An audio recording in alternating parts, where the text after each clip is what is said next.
Nakulo na yung tubig.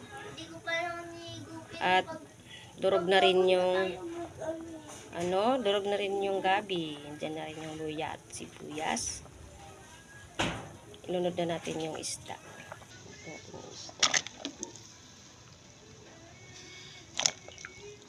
At ito, nakaready na yung kangkong, tsaka okra at kamatis.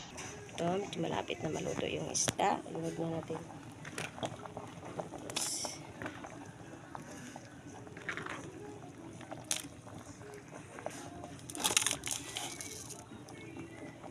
Asin.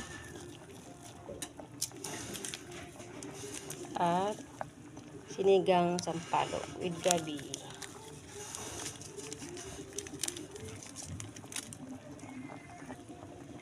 Ilunod natin din yung okra. Ayan, kitang-kita.